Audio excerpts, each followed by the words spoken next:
Gravação iniciada, presidente. Ok, retornando a sessão. Agora eu vou para o item 616, que é da minha relatoria. E como combinado, agora eu vou chamar para julgamento todos os processos que são paradigmas da parte da manhã. Começando então pelo 616. Vamos lá. É da empresa Para Autos. Isso. Para Autos. Que me parece que não são iguais aos outros. Eu sei que o outro não é igual. É para Autos, final 2013, 24. Senhores, esse processo aqui, eu não vou ler, eu vou direto para o voto, porque a discussão está... Cadê? Indo lá para a folha 3, eu estou adotando a DRJ porque ele não trouxe nada diferente e é uma questão material, e eu acho que a DRJ efetivamente enfrentou muito bem o tema, trouxe uma legislação, soluções de consultas diversas, então eu aderi ao voto da DRJ. Então, o litígio a ser aqui tratado refere-se a serem ou não possíveis incidências de PIS e COFINS sobre os valores recebidos pela interessada das montadoras de veículo a título de bonificação e recuperação, o que eles chamam de recuperação de custos e despesas. E sobre tal questão, entende que não existe... Então, aqui a gente está falando das bonificações que as concessionárias dão para as montadoras dão para as concessionárias a título de peças e valores. Bom, aí aqui, vamos lá. Aqui começo pelo artigo 3º, parágrafo 2º da 9718, que traz o conceito de faturamento, e após o texto legal fala assim: não há hipótese de exclusão da receita bruta o recebimento de bonificações e repasses de fornecedores destinados a recuperar custos e despesas em relação aos produtos vendidos pela concessionária. Outro, sim, embora a interessada alegue que os valores que lhes são pagos pela montadora decorrem incondicionalmente de suas vendas, tais não se caracterizam propriamente como desconto condicional, pelo próprio modus operandi por ela descrito. Aí aqui tem o modus operandi. Inicialmente, as bonificações nada mais são do que valores recebidos pela recorrente das montadoras de automóveis como recuperação de custos de aquisição dos bens que são revendidos pela recorrente. Ou seja, a recorrente adquire os automóveis para revender no mercado e, para tanto, paga o preço de aquisição dos bens. Posteriormente, ela recebe bonificações de venda, que são meras deduções de custo de aquisição dos veículos ou caminhonetas, não configurando novas receitas recorrentes. Ou seja, ela vende, recebe uma bonificação porque vendeu, e ela diz que isso aí nada mais não é receita. Isso é uma bonificação. É como se fosse uma comissão. Na minha visão, sim. Como o acórdão da DRJ trata como uma subvenção de... Como é que eles chamam aqui? Deixa eu só... Deixa eu ver o nome do... Só um minutinho.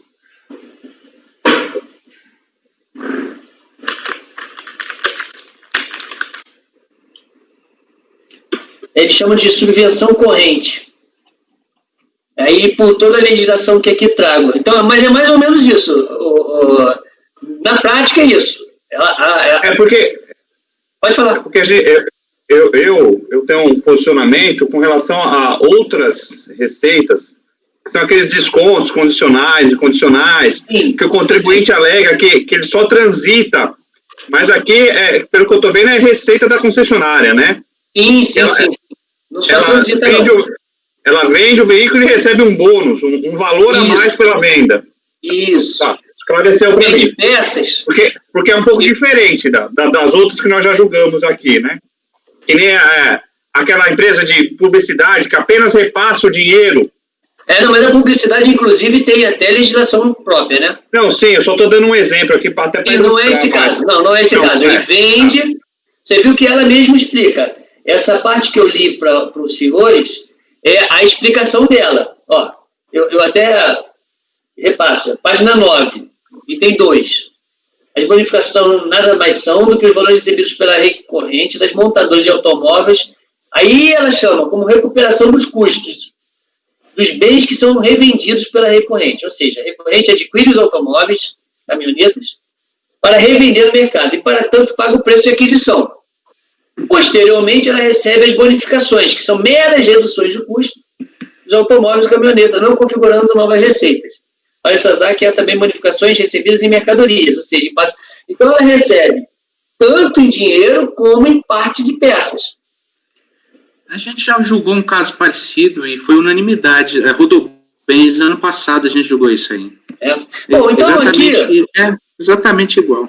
Eu estou trazendo toda a legislação que foi trazida pela DRJ, e ela traz a solução, o parecer CST 12 de 78, e ela até ressalta aqui mesmo, que trata, e eu achei interessante esse parecer, porque trata a diferença de subvenção de custeio, ou de operação e subvenção para operação, e daí vai tratando isso, nada a ver com coisa de como é que fala,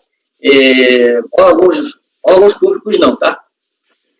E daí traz as leis, aí traz outras soluções de consulta, e aí lá na página 14, ela fala assim, os valores recebidos pela consulente a título de bônus decorrente de aquisição de veículos ou autopeças concedidos após a completa perfectibilização do negócio caracterizam verdadeiras subvenções correntes para custeio, representam efetivamente receitas próprias das concessionárias, devendo, como tais, submeter-se à projeção do PIS e COFINS. Aqui já está até falando da não cumulatividade.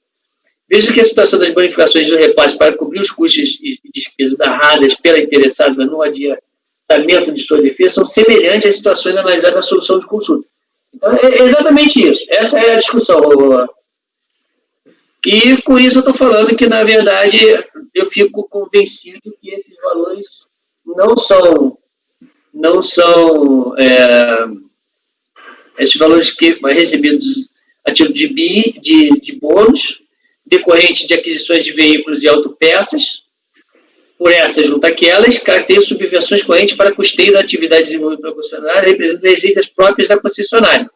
Ou seja, na minha visão, poderia até simplificar tudo, chamando isso de comissão, como bem disse o Walker. Bom, então eu estou negando o provimento ao recurso. Estou tentando ser rápido, está tudo ali bem explicado, a gente já julgou coisa parecida. Não é esse caso que você falou, Walker, de simplesmente passar pela... Não. Isso aqui eu posso até assemelhar, penso um pouco, se for fazer um paralelo, àquela questão dos supermercados. Eles recebem bônus nas mercadorias. Não sei se vocês lembram disso. A diferença só é que ali ele recebe bônus para onde você coloca a mercadoria na gôndola. Está lá na frente, ele compra 100 e recebe 120 de mercadoria. Vocês lembram dessas discussões que a gente já teve também? Bom, passo a palavra ao doutor Vinícius. Olha, a gente julgou em dezembro, tem um número de acordo, um dos acordos que a gente julgou é o 3302007941. É exatamente essa matéria que bonificação e a garantia dada pela montadora sobre peças e mão de obra são dependentes de eventos futuros e decorrem da atividade principal do sujeito passivo, qual seja a venda de veículos automotores, não se confundindo com os descontos incondicionais concedidos em nota fiscal. A gente julgou essa questão, eu voto com o relator. Doutor Walker. O relator. Doutor Jorge. Com o relator fazendo o seguinte comentário. Julgamos um caso meu há um ano atrás, supermercado Sendas, não tem o número do acordo agora, mas é da mesma questão. Sim. Doutor Corinto. Ué. Doutor Zé Renato. É que eu estava olhando que o Corinto está com o microfone aberto, Rafael, todo mundo com o microfone aberto. O Corinto não pode ficar. Abri agora. Doutor Zé. Não, essa matéria tem um voto meu também. É Smart Veículos, é a mesma matéria, eu voto com o relator. Ok. Ótimo, é bom pegar esses votos aí que eu vou... É 3-3-0-2. Vamos fazer um novo voto. Eu adoro fazer isso, juntar 3, 4 votos e fazer um novo deles. Depois eu pego qual é o número? Tá, beleza. Tá bom, depois você me passa o número. Não, fala aí, Jorge. Zé. Acompanha, presidente. Colocar no chat. Acompanha, presidente. Doutora Denise. Presidente acompanha. Ok. Então, devido provimento por unanimidade. Esse mesmo resultado, copio 617, 618, 19, isso vai até o 600 e... Deixa eu ver aqui. A planilha está melhor. Vai até o 627. Coloquei o número aí no chat, tá, gente? Do acordo. Tá, eu já vou pegar. Bom, o chat não apaga, então eu pego depois. Pô, quando a relatoria é minha, é ruim porque eu não sei quando acaba o repetitivo e começa o paradigma. Espera aí. O próximo paradigma é o 600... Espera aí, deixa eu ver aqui qual é o outro paradigma. Então esse é o 616. Ok. O outro paradigma é o 631. Também da mesma empresa, só que é um pouco diferente. O problema é que é um pouco diferente. Tá? Então, vamos ao 631 da minha relatoria, também da empresa Pará Automóveis. Então, isso aqui é um despacho decisório. Green Minas. E aí, será que a doutora Denise está impedida? O nome da empresa é Green Minas Veículos. Pode ser da família lá, né? Não, eles são americanos, não tem nada a ver com a empresa, não. Não, então tá bom. Então, é um despacho decisório que não foi homologada a compensação. A DRJ julgou a inconformidade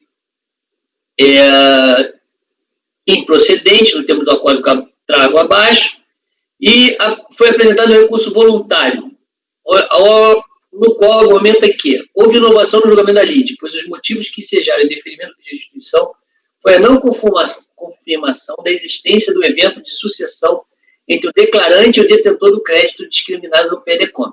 E a decisão recorrida utilizou como razão de decidir a falta de liquidez e certeza do crédito pleiteado, mesmo diante do reconhecimento da efetiva sucessão defendida na manifestação de conformidade. Não houve o aprofundamento das investigações de fato, termina o recurso pedindo o provimento para reconhecer, e ele pede também a nulidade. Então, vamos lá. O despacho decisório, vou para o voto, tá? Aqui vai ser uma questão processual, doutores, por isso eu vou ler o mínimo, mas vou ter que ler algo. O despacho decisório teve como fundamento o indeferimento do crédito pleiteado por informação de... Aqui, o que aconteceu? O despacho decisório falou, olha, não tem informação de sucessão e o detentor do crédito. A interessada aprovou a existência da reorganização societária em momento anterior ao pedido de restituição. O acordo recorrido atestou, inclusive, que o motivo do indeferimento do pedido de restituição teria sido por ele afastado, conforme o trecho da decisão que abaixo reproduz. A contribuinte apresentou os documentos societários que materializaram as incorporações que aconteceram na seguinte ordem. Aí eu boto aqui A e B. Portanto, quando da apresentação da declaração de compensação, ou mesmo da decomp inicial, as datas ali, o detentor do crédito já não era a Green Minas, como consta na decomp, mas sim a Green Veículos Comércio, importação, na condição de sua sucessora. Com efeito, a primeira já estava extinta desde 2003, não mais sendo detentora de qualquer crédito em 2008. O motivo do determinado, portanto, afastado. Ocorre que a instância COR não parou o julgamento nesse momento. Resolveu se aprofundar e analisar a existência material do indébito tributário apontado no Telecom. Não obstante o reconhecimento do poder extintivo do crédito depende da análise de sua efetiva existência, liquidez e certeza, que é dispensável verificar. A decisão da DRJ manteve deferimento do pedido de restituição por falta de liquidez e certeza do crédito pleiteado, ou seja, não observou a fundamentação do disparo decisório e alterou a razão de deferimento do pedido de indébito tributário. Em outras palavras, o disparo decisório utilizou a razão de decidir X, o sujeito passivo apresentou recurso em face da razão de decidir X, a instância julgadora decidiu sobre a razão X e nova apreciando a razão Y, mantendo o indeferimento. O primeiro ponto a ser enfrentado diz respeito à possibilidade da RJ mudar o fundamento jurídico que consta do disparo decisório e mantê-lo sob o fundamento. Aí eu trago à baila a decisão proferida no acordo 930301 do 083 da Lavra do ex-conselheiro Henrique Pedro Torres. Analisar a questão ao processuário de julgamento que discutimos e a possibilidade da primeira instância analisar a questão exposta na manifestação de conformidade. Os fatos são semelhantes, os fatos que me sinto à vontade de utilizar como ratio dissidente, até porque participei daquele julgamento e acompanhei o voto proferido. Aí aqui fica, esse acordo aqui, eu não vou ler todo, mas ele fica falando exatamente na questão do princípio da congruência.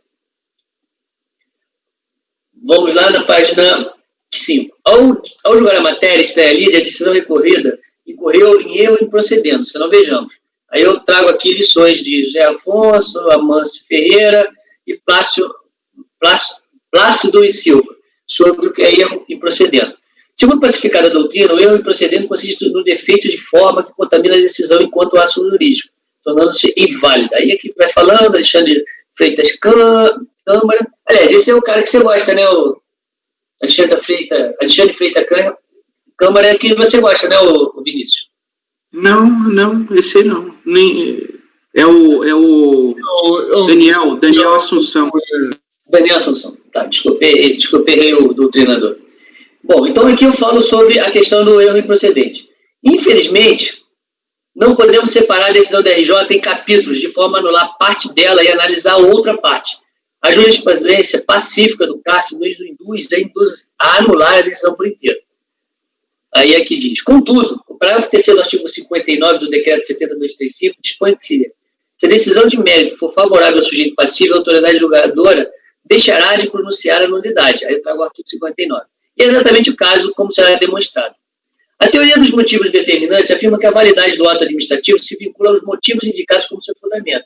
Essa teoria sustenta que quando a administração motiva o ato, mesmo que a lei não indicar isso como pressuposto inexorável, a validade do mesmo depende da verdade dos motivos alegados. Eu trago aqui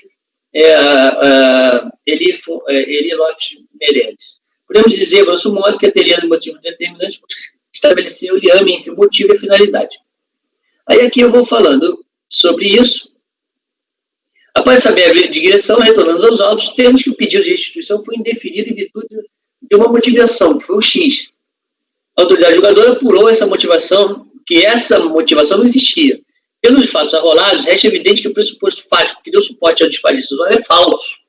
Logo, deve ser cancelado pela inexistência e falta de veracidade dos motivos apontados como fundamento. Outro giro, considerando que manter o indeferimento do pedido de restituição sobre pressupostos outros que não foram cogitados pela autoridade fiscal corresponde à verdadeira inovação no que diz respeito à valoração jurídica dos fatos, em sistema em que descabe a autoridade julgadora se manifestar acerca de questões que não fizeram parte da lei, sob pena de ferir o princípio da congruência e da ampla defesa contraditória. Pode, nesses argumentos, eu dou provimento parcial ao recurso do sujeito passivo para cancelar o disparo decisório e determinar que a unidade de origem analise o indébito tributário apontado na decôntito que eu cito, uma vez que ficou decidido que, à época da apresentação do mencionado documento, a interessada era a detentora do crédito por sucessão societária. Cara, isso lembra muito PROC Jude não comprove. O que acontece? Foi indeferido porque falou que não era sucessão. A DRJ foi lá, viu pelos documentos que ele era. E quem era detentor, está tudo provado. E ela foi lá, entrou no mérito, falando que não tem liquidez e certeza. O que eu fiz? Afastei, era para anular a DRJ. Contudo, eu entendo que tem direito ao contribuinte. Então, como era uma questão de declarar a nulidade quando você tem o direito, você usou o artigo 59. De tal forma que eu estou cancelando o despacho decisório e pedindo para que seja analisado o PDCOP de novo por ele. Se vai dar homologação tácita ou não, isso eu não posso fazer nada. não é problema meu. É um problema que a DRF vai ter que enfrentar. É assim que eu voto, senhores conselheiros. E se fui muito rápido, passei por alguma coisa que deixei em dúvida, estou aberto a perguntas. Passo a palavra ao doutor Vinícius.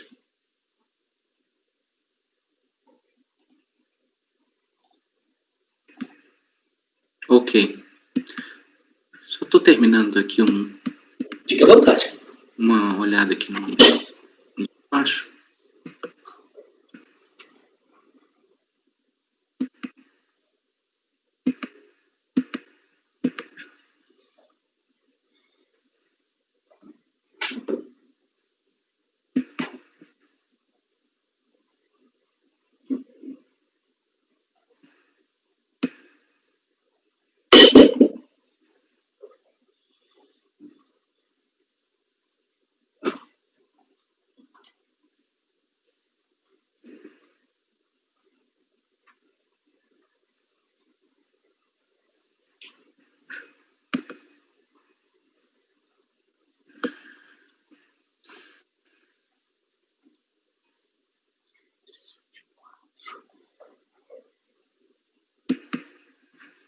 Com o relator.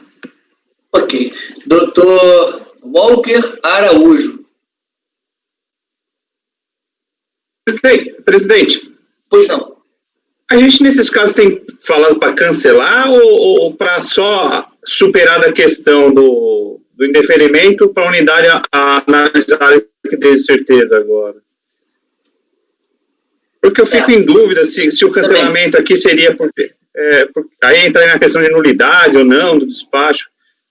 É porque ele não é nulo, né? Ele não é nulo. partir de uma premissa que ela não existe.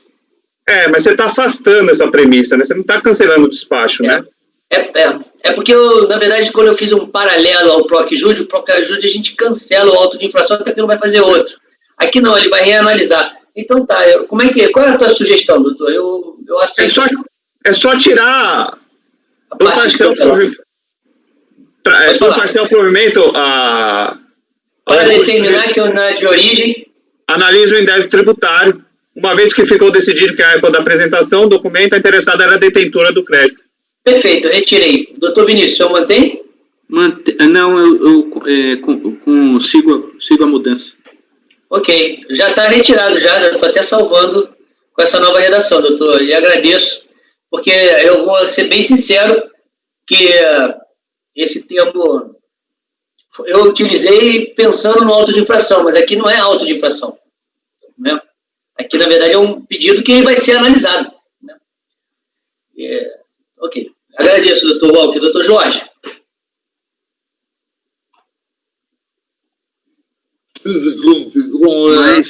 Mas aí, eu não sei se você pode manter toda essa argumentação de motivos determinantes, porque o motivo, a mudança do motivo inquina o ato administrativo, independente se ele é auto de infração ou despacho decisório, é uma decisão administrativa. Se há uma mudança de fundamento, ele invalida o ato administrativo. Não, veja, a mudança de fundamento aconteceu na DRJ. Isso. O que acontece é o seguinte, e eu uso todo o motivo determinante qual é a importância do motivo determinante aqui? Para eu poder afastar o auto de afastar aquele despacho decisório. Falar assim, olha, essa matéria, qual foi o motivo da matéria? Vamos dizer, pseudo não existir crédito entre sucessora, o cara não tinha crédito e não tinha o contrato. Afastei aquilo. Né? Então, na hora do motivo, a teoria do motivo determinante uma vez, como você está bem falando, uma vez que aquilo foi afastado, ele vai produzir, na verdade, ele vai aditar ou vai fazer um novo despacho, eu não sei exatamente qual seria o termo que eu vou usar aí. Mas você tem que anular a decisão do DRJ pelo motivo determinante, porque ela foi... Não, mas eu superei a nulidade porque eu vou dar direito a ele. Não, mas você não está dando direito no mérito. Lógico que eu estou. você não está nem podendo analisar o mérito. Porque sim, mas olha só, veja, se eu tô... Vamos lá. Qual foi a lead? A lead era a possibilidade... Sim. Eu entendi.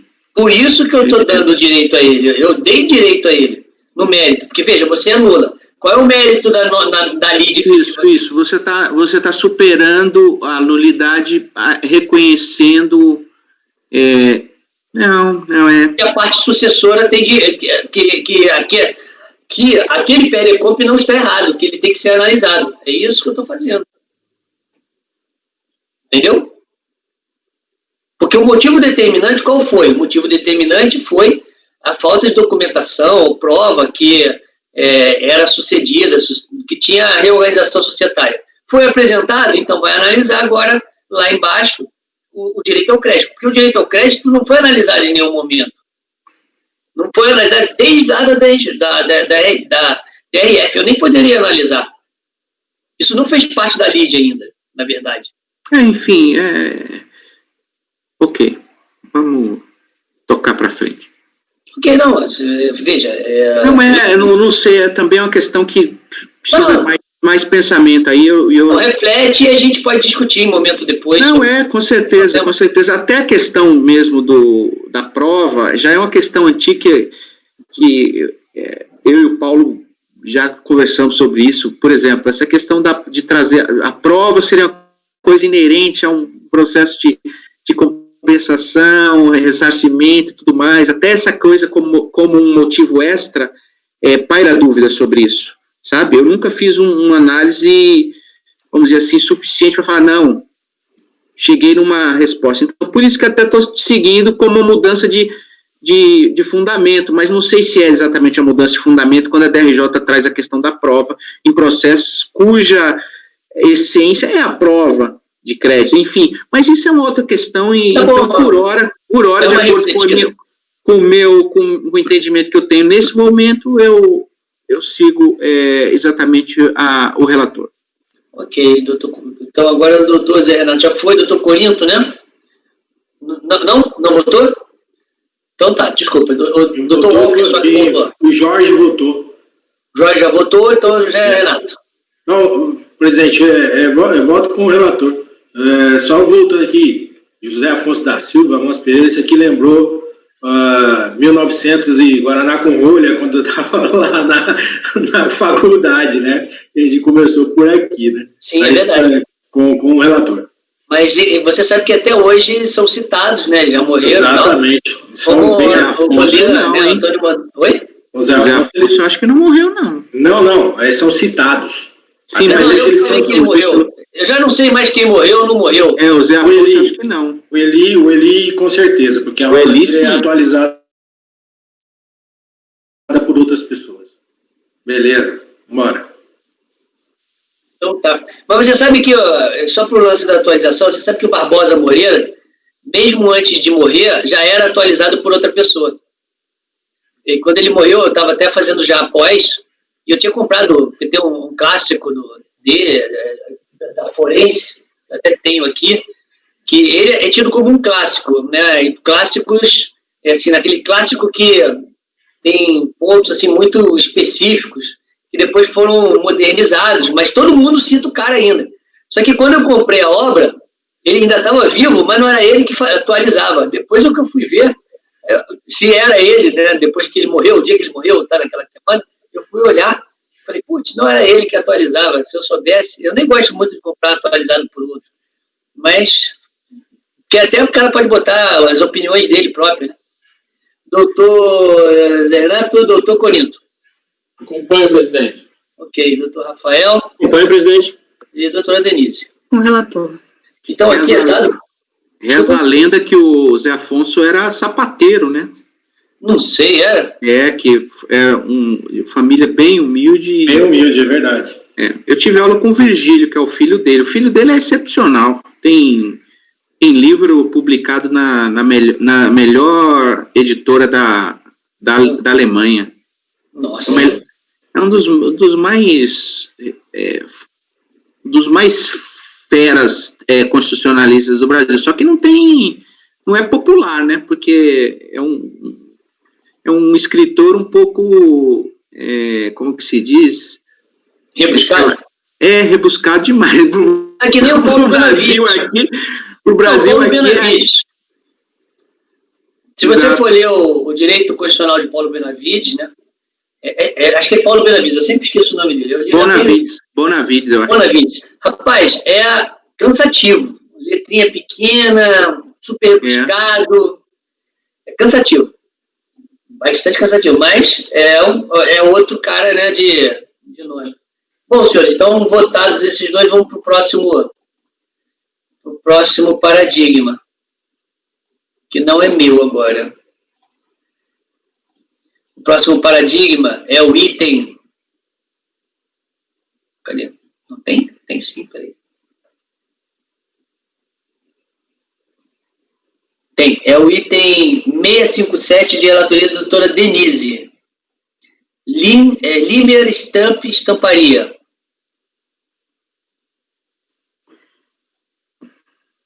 A princípio, tem 2 votos ali na pasta, para abrir. A princípio, eu estou propondo o sobrestamento, vou explicar, mas eu tenho outro voto feito, caso os senhores entendam que não é o caso. Está escrito sobrestamento ali. Tá, então, por favor, está com a palavra. Se eu for abrir aqui.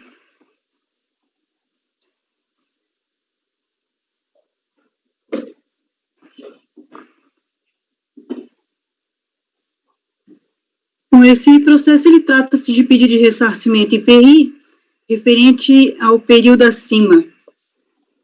Foi indeferido o pleito em função da glosa de créditos indevidos.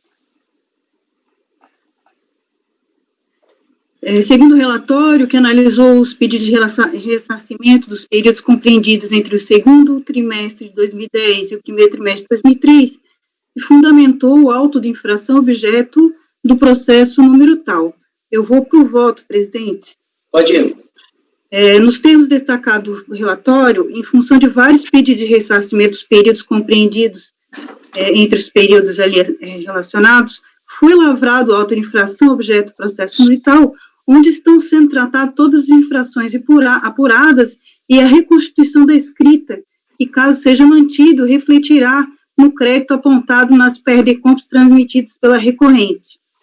Dessa maneira, considerando que o lançamento tributário, o fisco recompôs a escrita da recorrente, resta evidente a conexão existente entre os autos do processo número tal, pois a decisão final daquele processo influenciar diretamente o direito pleiteado pela recorrente no recurso à hora analisado.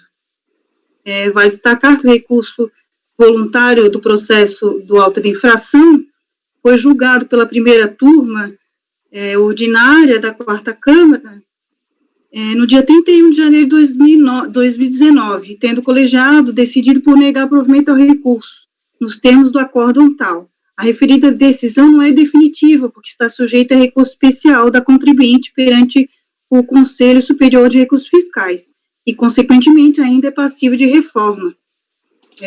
Por conta do que eu tratei, e suposto voto no sentido de converter o julgamento de diligência à repartição da origem para que tome as seguintes providências: aguardar o trânsito julgado da decisão administrativa número tal, que é os autos de infração, ocorrido o trânsito julgado que se refere ao item 1, juntar aos autos o processo, a decisão da turma do Conselho Superior de Recursos Fiscais, se houver, apuração da existência de crédito a ressarcir nesse processo, considerando que foi decidido definitivamente pela DRJ, pelo CARF e, eventualmente, pelo Conselho Superior de Recursos Fiscais no processo de auto-infração, prestar os esclarecimentos e informações que julgarem importantes para o deslize da questão, imediatamente dar ciência recorrente dessa resolução e, após as providências no itens 3 e 4, dar ciência recorrente do resultado da diligência, abrindo-lhe prazo previsto no parágrafo único do artigo 35 do Decreto 7574 de 2011. Concluso, retorne os autos dos autos do processo a este CARF para prosseguimento do julgamento recurso voluntário. É como eu voto, presidente. Ok. Passo a palavra ao doutor Vinícius. Eu perdi aqui, você pede também para analisar, para ver os reflexos? Isso, aham. Ah, Eu copiei a relatora. decisão do presidente. ok. Ok, vamos. Dr. Walker. Com a relatora. Só chama atenção aqui para a palavra trânsito em julgado, viu? Tem que mudar. Não, bota a decisão definitiva. Tá, pode deixar. A palavra trânsito em julgado aqui traz muitas discussões na esfera administrativa. Foi decisão definitiva, que mata, é o mesmo efeito. Já mudei. Os advogados não gostam muito.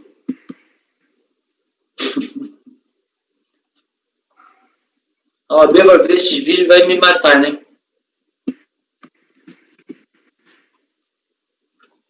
Doutor Jorge. Com o relator. Renato. Com o relator, presidente. Corinto. Acompanho. Rafael. Relator. Também voto com o relator. Então, o processo foi convertido em diligência. Relator A, né?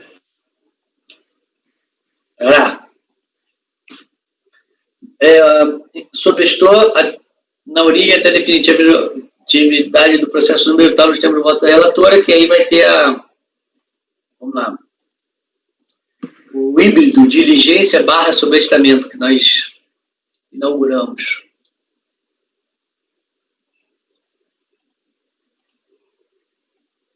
Então, estou copiando esses mesmos resultados para os demais.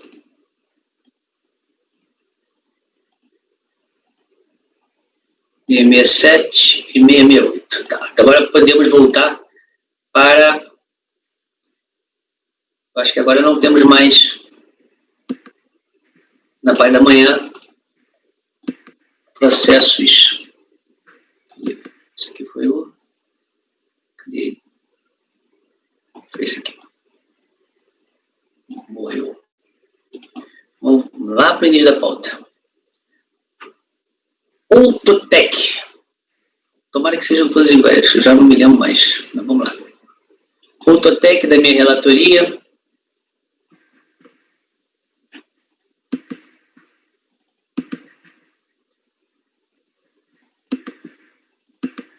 Primeiro item é o 2011-68.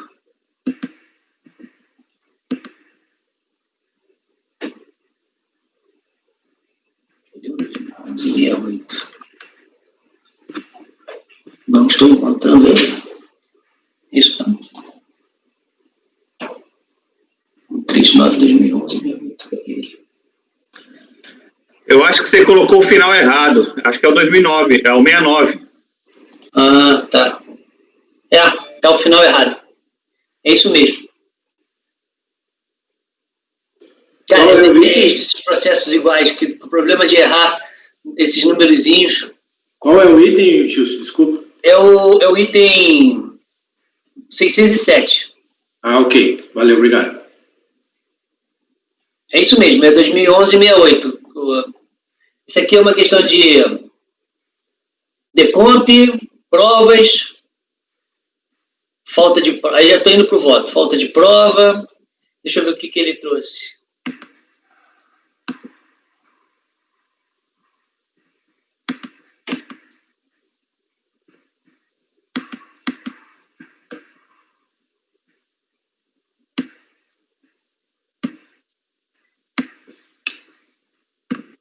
A interessada não apresentou seus livros fiscais em momento algum do processo e exigiu a afirmar que o livro de registro de apuração de IPI se encontra à disposição da Receita Federal para devida aferição do hora evidenciado. Nesse contexto, bom, então o que acontece? Não houve apresentação de prova. Vocês podem dar uma olhada aí, em geral. Ele só fala que houve erro e o livro de registro de apuração de IPI está à disposição da fiscalização. Basta ela ir lá, pedir.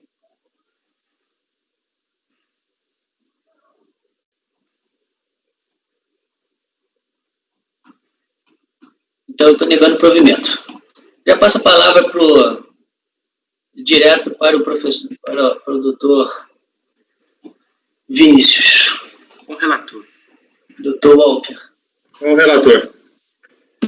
Doutor Jorge. Com o relator. Doutor Zé. Com o relator. Doutor Corinto. Acompanho, presidente. Rafael. O relator, me dá um minutinho aqui, presidente. E doutora Denise. Com o relator, presidente. Tá, deixa eu só ver se todos os outros folhetos são iguais. Vou abrir todos os autotécnicos. Não são iguais.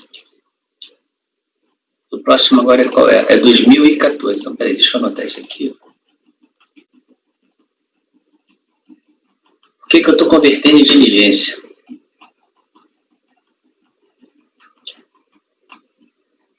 Primeiro foi NPO. Tá. Agora, o segundo é o 2011-14. Aqui. Vamos lá.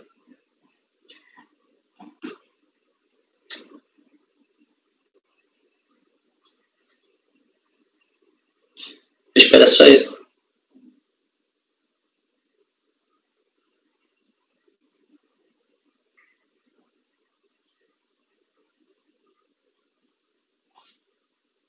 Eu tive que colocar quais foram os documentos, né? Eu não falei quais foram os documentos aqui.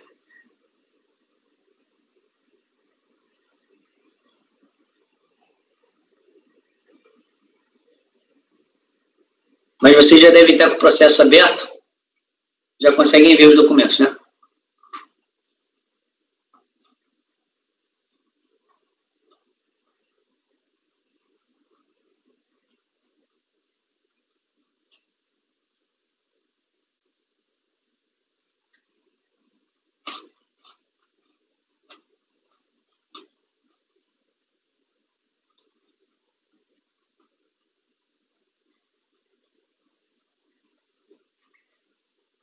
Já voltou. Então tá. Senhores, então nesse caso aqui, a interessada em sede de manifestação de conformidade e recurso voluntário buscou demonstrar que o saldo do credor do IPI acumulado em 31/2 foi de 23 mil. Esse saldo foi utilizado para bater todo o débito deste imposto no período seguinte. O valor foi de tanto. O crédito de IPI apurado no segundo trimestre foi um montante de tanto. Está no saldo do credor de tanto acumulado em 30/6. Apresentou a documentação para subsidiar suas alegações quando da interposição da manifestação de conformidade. Então, diante desse fato, como apresentou os motivos que ele buscou apresentar a materialidade do crédito e apresentou documentos, eu estou convertendo de diligência para que seja analisado. A documentação acostada e que seja emitido um parecer conclusivo, um relatório fiscal, parecer conclusivo, sobre esses documentos e o direito creditório dele. Basicamente é isso, na verdade é ressarcimento, né? E também para falar se esses créditos já foram ou não utilizados em outro pedido de ressarcimento. Eu sei que o Dr. Walker, com a sua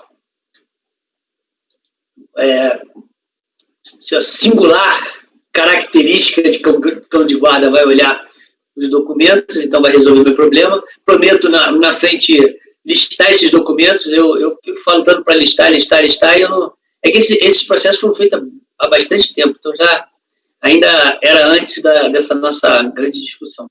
Doutor Vinícius, o senhor tem o tempo que precisar aí. Eu estou cometendo diligência. Vou até olhar os outros enquanto vocês olham isso.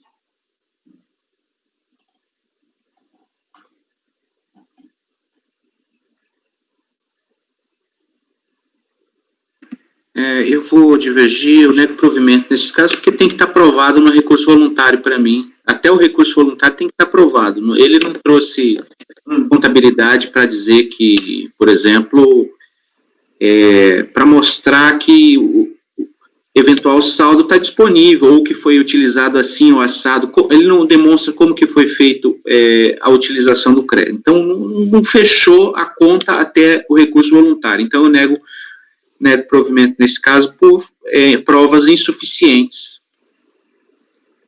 Ok. A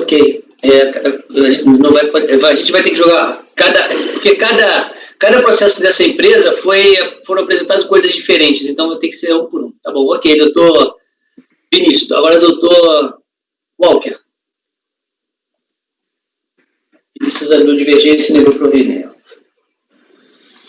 Eu demorei um pouco para fazer a análise aqui, que meu sistema caiu.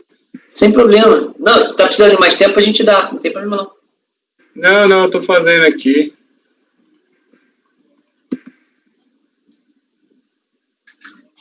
Aí você repara, Vinícius, que no outro ele não apresenta nada. Nem fala o porquê. Nesse ele já, na minha visão, assim, apresentou alguma coisa. Eu estava vendo o próximo, ele apresenta mais, talvez ele apresente um pouco mais coisas. E cada um ele teve, assim, particular de cada processo, infelizmente. Sim, é como eu entendo o seguinte, se a gente julga que há preclusão, isso é uma regra. A preclusão, sim, quando se dá com recurso, né? É na manifestação. Não faz sentido, com a manifestação, enfim, não faz sentido abrir diligência para suprir provas, já que há preclusão. Então, veja, quando eu abro diligência, quando eu desço diligência, é para exatamente dar, assim, só mostrando como eu penso essa questão. Cara, só me fala uma coisa, você está falando que nesse processo ele não apresentou livros? Não, ele apresentou o livro lá de IPI, certo? Mas o livro de IPI não é suficiente, ainda que ele tivesse crédito, ele tem que mostrar como que usou o crédito. Então, mas ele falou... Bom, tá bom. Não quero convencer, não basta ele falar. A gente tem vários outros processos. Sim, mas é importante delimitar isso aí. Não basta ele mostrar crédito. Um crédito pode ser utilizado em duplicidade, por exemplo. Então, ele tem que mostrar na contabilidade dele que esse crédito não foi utilizado em duplicidade. Quando a gente baixa em diligência, não é exatamente para... Você vai baixar em diligência para exatamente saber se houve duplicidade ou não. Também. Então, ele poderia ter provado isso, já que a obrigação dele provar, inclusive a disponibilidade do crédito, ele devia ter provado isso, não apenas que existe um crédito. Existe um crédito, todo mundo pode ter um crédito, que não, inclusive há perempção para a utilização de um crédito existente. Não, né? Tudo bem, esse eu vou manter, do jeito que eu já fiz, mas eu vou pensar nisso. Porque, assim, quando a gente fala de a preclusão... Porque aqui não teve a preclusão. Veja, a preclusão para mim não é nesse momento. Era o momento do recurso. Mas eu não vi a preclusão da maneira que você está vendo. Eu tenho que repensar dessa maneira.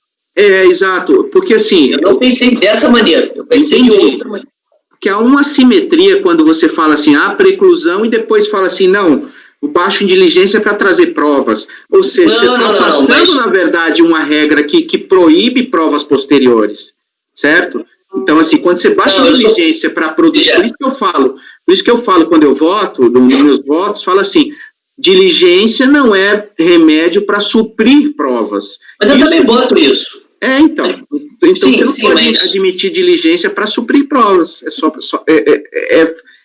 Tá bom, tudo bem, entendeu? Assim, você entendeu a minha posição? Então, assim, eu vejo uma certa contradição quando, por exemplo, o cara traz no recurso todas as provas, a gente fala, não, há preclusão. Aí, em determinados casos, a gente fala assim, há preclusão porque ele trouxe para suprir provas. Ou seja, se houve preclusão, não tem que suprir provas. Mas, Vinícius, olha só, é porque você não está lembrando da premissa que eu parto. A premissa que eu parto, que é uma semiflexibilidade, usando, inclusive, usando a questão da possibilidade de eu baixar em diligência como julgador para mim. Tanto é que eu falo assim, não pode admitir que os fatos jurídicos constitucionais geraram grande dúvida para mim. E na hora que gera grande dúvida, eu tenho o direito, pelo PAF, de baixar em diligência para dirimir essas dúvidas. Eu não estou fazendo... Aí, o que para mim, ocorre a preclusão? O que o cara tem que fazer? O cara tem que chegar na manifestação de conformidade e falar a materialidade do crédito, beleza? E mais, botar alguns documentos que mostrem que, vamos dizer, que dê supedâneo àquelas afirmações que ele está falando. De repente não dá para botar todos, é uma amostra, alguma coisa nesse sentido. Legal, então ele começou a instrução. Ele pode completar o recurso voluntário nesse caso? Na minha visão, pode. Eu não vou dar a preclusão, porque eu realmente flexibilizo para despacho decisório eletrônico esses casos. Não tem problema. Qual é a preclusão? Ele chega na manifestação de conformidade e ele fala o seguinte: eu tenho direito ao crédito, tenho aqui a DCTF, tenho aqui a DACOM, tenho aqui a DIPJ e tenho aqui o DAF. Ponto.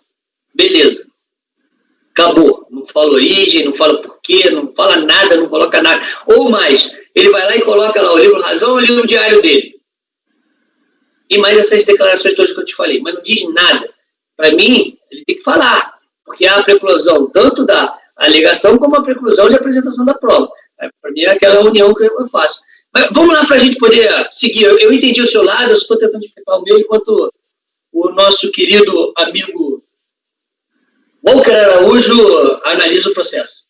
Eu analisei aqui e ele não conseguiu demonstrar para mim os motivos que não era para ter sido feito a glosa de R$320. Ele não tem uma dialeticidade com a documentação que ele apresentou. Na manifestação de conformidade não dá para entender.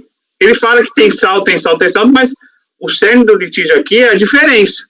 E isso ele não trouxe. Eu não consegui ver o que levou até aquele saldo de 320. E eu estava analisando o recurso dele aqui, ele traz um monte de alegação, mas também, para mim, os argumentos que ele traz também não me convence do direito dessa diferença. Aí eu vou negar provimento, por falta de prova. Ok. Walker acompanha o Vinícius. Doutor Jorge. Cadê Jorge? Com divergência. Jorge para divergência. Ok, doutor José Renato. Com devido à vênia, presidente, eu vou votar com a divergência. Ok. José Renato. Doutor Corinto. Também vou pedindo vênia para o presidente, por tudo que os colegas falaram, eu acompanho a divergência. Ok, então, doutor Rafael. A divergência também, presidente. Doutora Denise. Com a divergência, presidente. Então, a diligência foi superada. Então, vou botar aqui. Diligência superada. Vamos lá, preliminar. Em rejeitar a preliminar, preliminar de diligência. Alguém se habilita a fazer?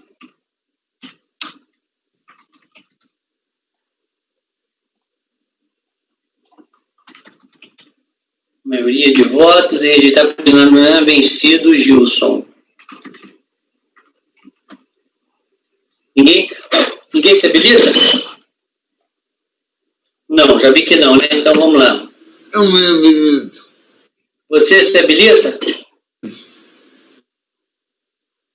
Se habilita, Jorge? Correto. Obrigado. Então, confirma para mim o número da pauta. Qual o número da pauta? 608. Isso. Obrigado. Nada. Jorge. Bom, aí no mérito. No mérito. Aí no mérito, eu nego o provimento por falta de prova. Eu não tenho outra opção. Doutor Vinícius.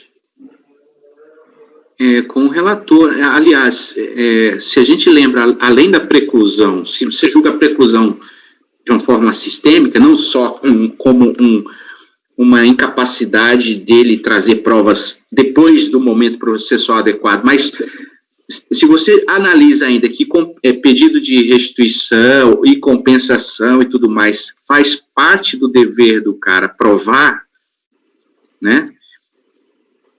Então, assim,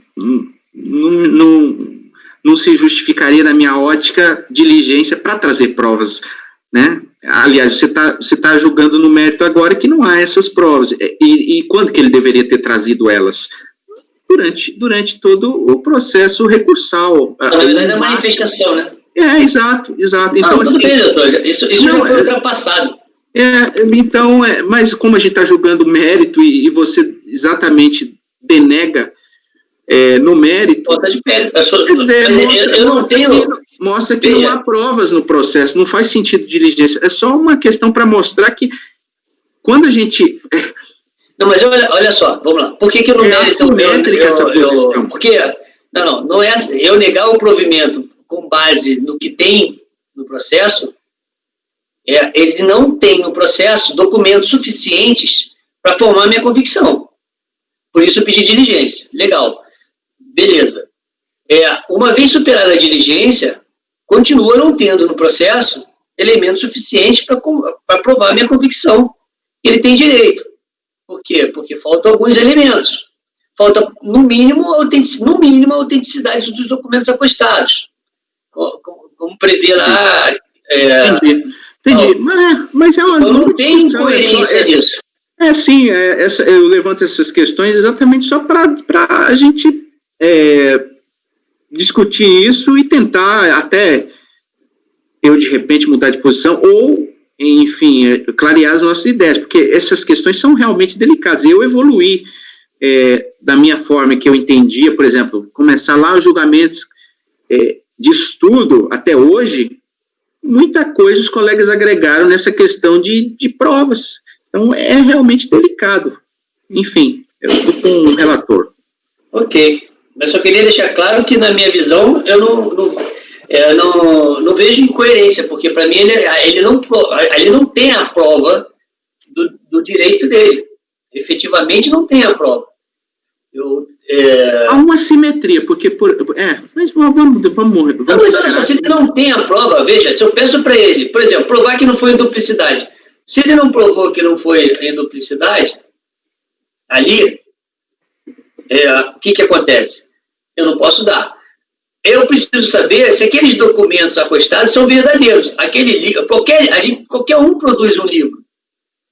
Qualquer um produz documentos. Eu preciso saber se os documentos são verdadeiros, porque não passou pela fiscalização. Bem, a minha simetria que ele tivesse provado, eu digo o seguinte, mesmo que ele tivesse colocado todos os documentos fiscais, notas fiscais, mas colocado tudo isso na manifestação, vindo para o recurso voluntário, eu baixaria em diligência. Bem, olha só, a simetria que eu penso é o seguinte, imagine um caso que o cara trouxe todos os documentos de prova. Só quero avisar que são 11h50. Imagine um caso, e a gente tem... A gente tem 10 minutos para liberar o Alberto. A gente imagine o caso que se tenha todos os documentos no recurso, né? E aí você tem um caso que tem e nada vamos dizer assim, na manifestação. A gente barra de cara. Sim. Né? Nem pede diligência, o cara trouxe todos os documentos e aí a gente barra de cara e acha que houve preclusão. Sim. Né? No caso que o cara traz um documento, certo? Que é o livro, o registro de apuração do IPI, não traz os outros todos que precisa para comprovar, a gente baixa em diligência. Quer dizer, há uma assimetria nesse tratamento. Mas, enfim, olha só, isso não é matemática, isso é direito. Então, exatamente. Provavelmente você fez... Exatamente. Você deve ter feito a faculdade de engenharia primeiro, né? Hã? Você não fez faculdade de engenharia? Eu sou engenheiro. Sabia. Porque o engenheiro pensa assim, não tem jeito. O engenheiro pensa pela lógica, né, doutor? Mas o engenheiro, existe a lógica, só que, infelizmente, no direito, não é a matemática da engenharia. Não, mas tem uma lógica na preclusão, que é exatamente essa questão probatória. Mas, enfim, a sua lógica não é a minha lógica. Sim, mas eu tenho todo o direito de expressar minha lógica quando voto. Sim, mas não, eu acho que sim, mas só não ter, me desculpe com toda a velha, criticar a lógica dos outros. Não estou criticando a tua, criticar a lógica. Você está falando que o meu voto não tem lógica, é assimétrico do que a gente pensa. Você vai me desculpar, eu respeito a sua opinião. Eu entendo que cada um tem a sua lógica, respeita a sua lógica. Não significa que eu concorde com ela.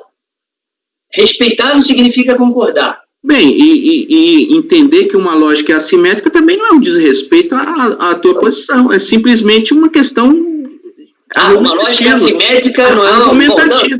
Não é um desrespeito. Vamos passar para o voto? Não adianta a gente ficar entrando nessa discussão. Aliás, em não adotá-la, é porque eu entendo que ela não é a melhor posição. É óbvio, quando o senhor adota a sua posição, o senhor entende que a minha não é a mais razoável. E nem por isso eu me sinto menor.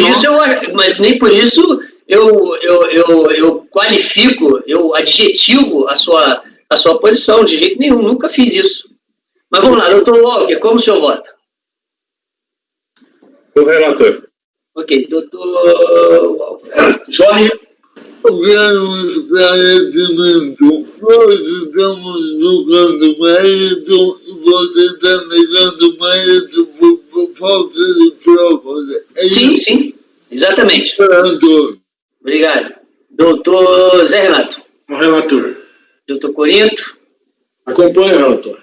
Doutor Rafael. Relator, presidente. Doutora Denise. Com o relator. Ok, então foi esse aqui. Agora os membros do colegiado, a maioria de votos, em rejeitar preliminar vencido Gilson, designado Jorge. Para redigir.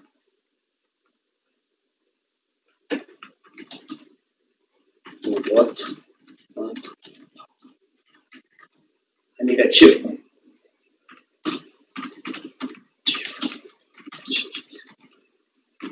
Deixar bem claro que senão os caras lá vão... No mérito, por unanimidade de votos, chegar provimento ao recurso, não temos voto do relator, e aí o meu voto vai ser por uma questão de falta de provas. Ok. Vamos para o 609. 609. Eu acho que eu vou ter que liberar decisão, você está citando a diligência. Você está citando a preliminar de diligência aí. Estou falando que foi afastada a preliminar de diligência, que eu fui vencido, designado o Jorge, e no mérito foi negado o provimento. Alberto, você sai para o almoço agora, né? Correto, presidente. Então pode cancelar, suspender a gravação, por favor.